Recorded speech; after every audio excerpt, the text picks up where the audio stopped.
visiems. Aš paprašysiu, kad jeigu leis, kalbės žemaitišką.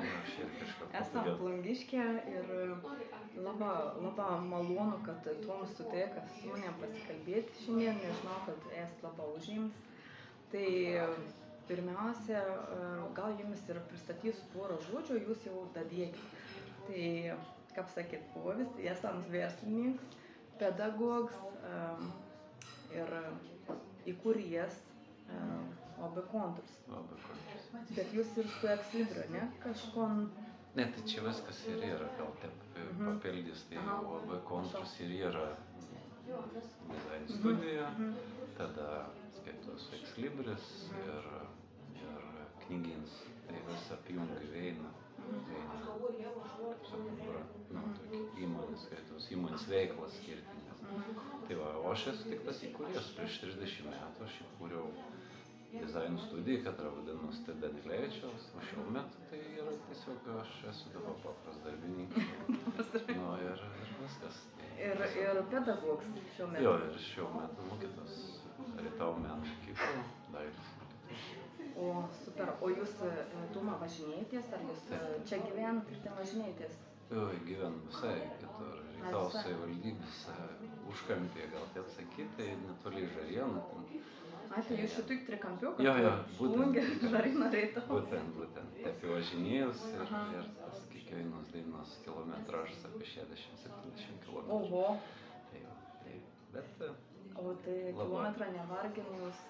Nu, ne, aš kaip pabūnu Vilnių, aš suprantu, kad mes esam laimingi čia gyvendami to aplinkoje ir tai yra didelis džiaugsmas, kad gali ramiai nuvažiuoti, apgalvoti, galbūt tas tarps iki kur važiuoni iki Plungis, iki dizaino studijos, tada apgalvoju, koks darbas čia pradės dirbti.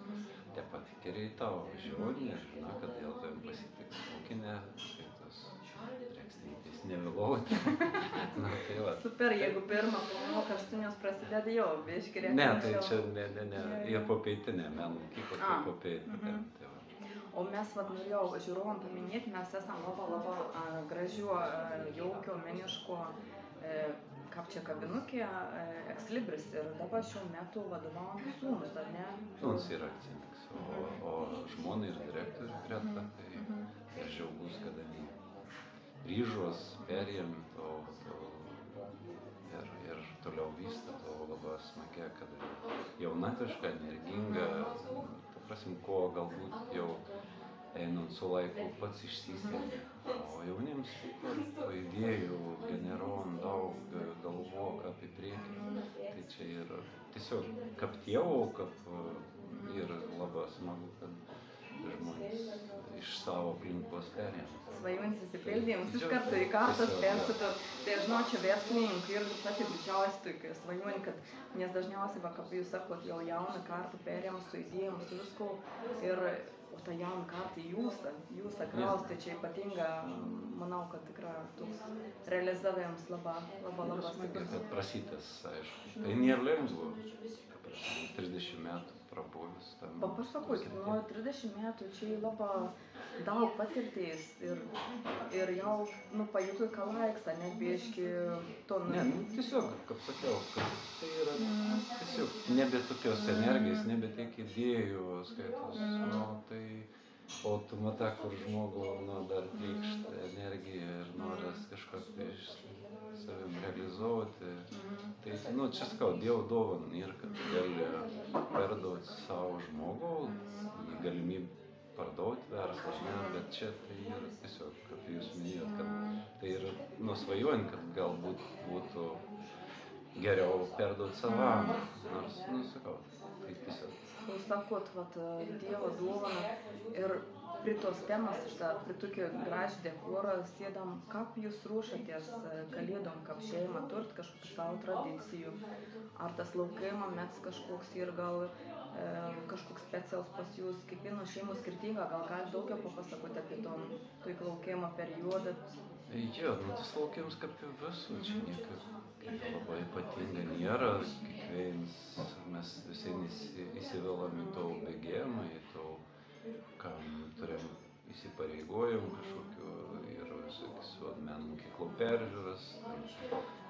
Čia darbė irgi visi nori iki kalėdų kažko pasidaryti. Tai, nu, tas bėgiams yra, nu, galbūt yra pas mus su žmona skaitos tradicija, ar ne tradicija, bet kažkiek tai, nu, neapleisti šventų mišių skaitos sekmadienės.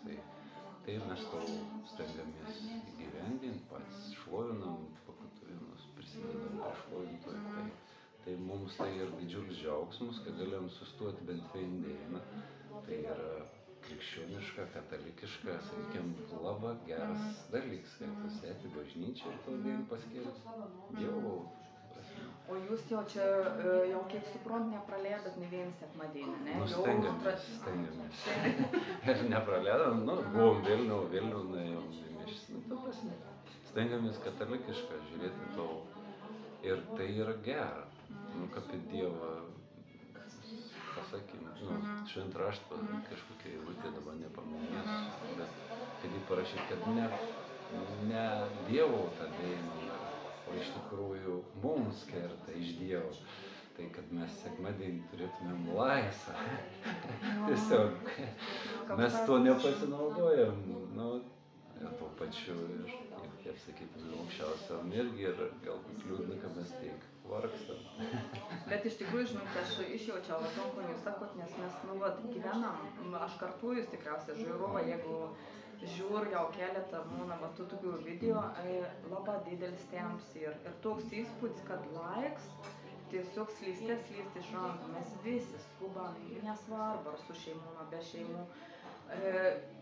Tas sustabdymas, aš manau, kad ne tik dvasiškai, psichologiškai reikalingas visiems žmonėms stabtelt ir tiesiog su savo jėgas kažkaip susigrąžinti. Tai labai gražu, kad jūs ar su šeima, su žmona, ar viens, kaip jūs visi kartu, ar ne? Ne, tai mūsų ta šeima dabar jau yra, nu, 3 sūnai. Iš tų 3 sūnų 2 jau yra susituokę, ir savo antras pusės šeimą. Tai mes beturim paauglį, katras irgi, nu, kaip sakau, paauglišką kartas prisijungti mus, kartas ne, bet tai yra, nu, mūsų tokių, jau mažesnė ta šeimelė skaitos šiuo metu. Bet aš galvoju, kad mums, nu, kaip minėjot jūs, kad mums į svarbu sustoti, o kas gal sustabdyti. Nu, tai vat kažkokie, galbūt, kai įsivedam, kad suprantam, kad tai yra mūsų kultūro, nu, kaip sakant, mūsų bočia, pavyzdžiui, ir to pat tikėjai. Ir nu, tai buvo labai svarbu. Ne tik kultūriška, bet ir dvasiška, jums irgi sustoti, nuėti į bažnyčią, pabūti bendruomenėje. Dabar mums pasiūlo labai daug.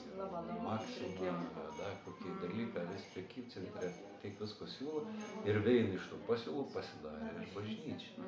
Tai gali, kad, nu, tas supratimas į pasidaręs kaip paslaugos. Bažnyčia pasidarė kaip paslaugą teikianti įstaigą. O ne, nu, ta prasme, ne, čia ne bažnyčia gal, čia mes patys, kaip vartotojai. Vartotojiško visuomenė, tai yra visko vartoti. Tai, o tai yra tiesiog nurimti, pabūti bendruomenėje, susikaupti, įsiklausyti, ko Dievo žodis sako. O vat paminėjot bendruomenę, gal galėčiau paklausti, nes girdėjau, kad jūs irgi ir turit savo ratą tiesiog bendraminčių, kur jūs vat susitinkat, kad diskutuojat, kad gal galėtum pasakoti daugiau apie to. Jeigu norėtum. Ne, tai viskas tvarko. Yra, skaitos, yra ta bendruomenė, pakatuvien bendruomenė yra tai tradicija jau kelintį metą organizuojam mokymus, per katrus vandens kelias. Tai ten yra tam tikras temas, kad nuotoliniu būdu transliuojam. Tada mes grupėje pasidalinam, kon iš tos transliacijas, tas paskaitinimas mums kiekvienam asmenišką dalį. Ai, kaip tiesiog, vat, mon kažkom pas. Ta tą paskaitą, o palėti to dalyką, kitam kitą ir mes kažkokį bendruomenę pasidalinam, tokių mažų grupelių, iki 12, iki 14 žmonių, kartas mažiau susirenka. Tai va, tai toks ir kelia projektas, kaip sakykime, ir mes esam įsijungi to, tai labai džiaugiamės.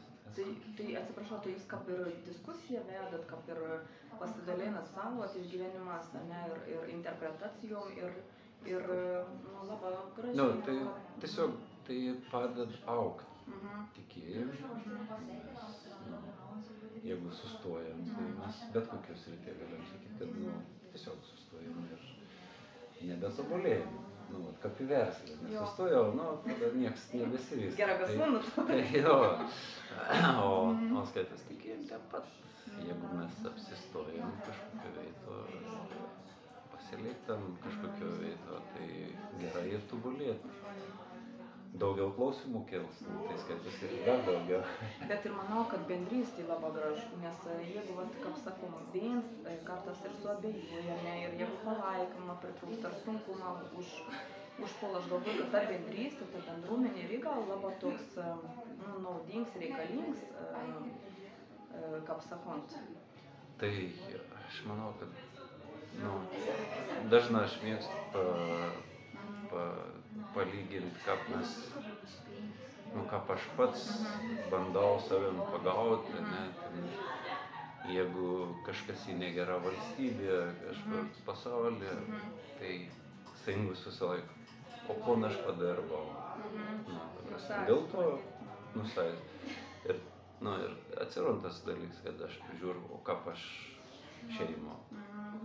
Aha, čia dalyką kažkas netiek, gal biškėlį, kas pats bunda kažko. Į savim analizuojant pradedu nuo to, paskiau, o gera, o kur bendruomenė, ko aš?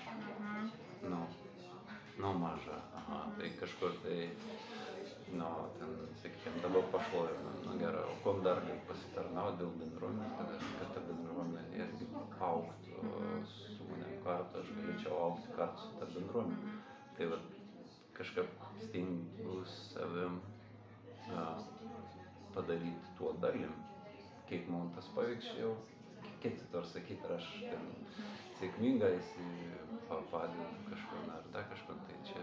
Bet aš džiaugiuosi to procesu, nes ta bendruomenė yra labai svarbu dėl vien to, kad ta bendruomenė ir palaiko.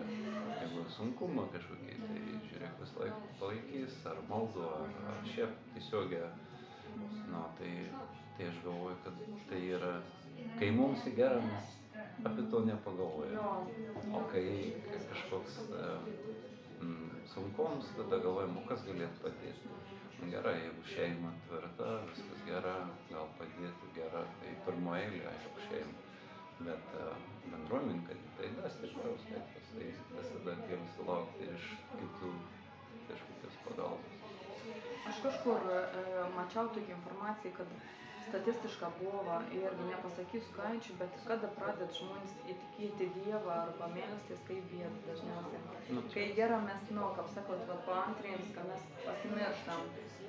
Bet man patiko labai jūsų mintis, kad jūs pradedat analizuoti save nuo to mažiausiai pirminių brandų nuo jūsų paties ir paskui žiūrat tolimesnį to socialinį ratą šeimą, toliau bendruomenę, labai gražu iš tikrųjų. O aš norėjau paklausti apie pakutų vienus, nes man domėjos čia irgi, kaip truputį skirtumas tarp bažnyčių, bet minėjot, buvot Vilniuje, yra Plungės parapija.